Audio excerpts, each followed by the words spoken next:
নমস্কার, আমার চ্যানেলে সবাইকে স্বাগত। সন্ধে হলেই কিছু না কিছু খাওয়ার ইচ্ছা জাগে। কিছু ফ্রাইড আইটেম যেটা চায়ের সাথে খুব ভালো যাবে। আমার মা হচ্ছে কাবলি চানা আর আলুকে সেদ্ধ করে রেখেছিল তরকারি করবে বলে অন্যরকম। কিন্তু মা করছে দেখে মনে হলো আমি ওখান থেকে একটু তুলেই রাখি, আমি কিছু ফ্রাইড আইটেম করা যেতে পারে। আমি এর আগেও দেখেছি করতে, তাই মা করেছিল বলে এই প্রেসার কুকার থেকে আগেভাগেই তুলে নিয়েছি। মা আগের দিন রাত্রিবেলা এটাকে ভিজিয়ে রেখেছিল সারা রাত, আর সকালবেলা ওটাকে সেদ্ধ করেছিল। আমি ওখান থেকেই চানাগুলোকে তুলে নিয়ে ওতে আমি 1 চামচ হচ্ছে আদা রসুন বাটা, ছোট চামচের 1 চামচ, 1 চা চামচ জিরে গুঁড়ো, 1 চা চামচ ধনে গুঁড়ো। আপনারা এটাকে তো অলরেডি নুন দিয়েই সেদ্ধ করা ছিল, তাই আর নুন দিইনি।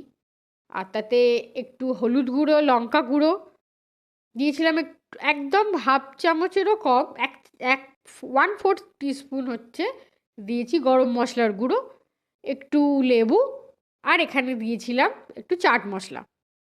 সবকটা উপকরণই চানার সাথে ভালো করে মাখিয়ে নিতে হবে।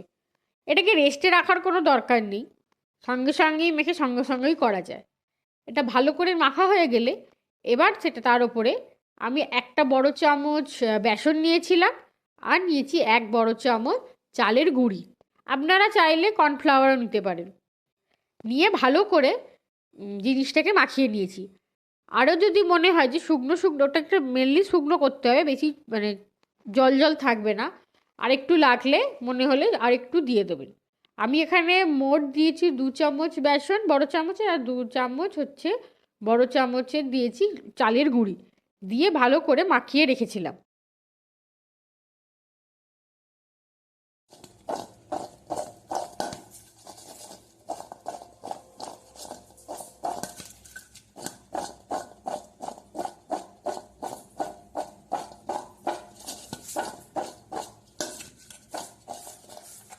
এবার একটা কড়াইয়ে তেল গরম করে ওইগুলোকে একটু বেশি তেলেই ভেজে নিতে হবে।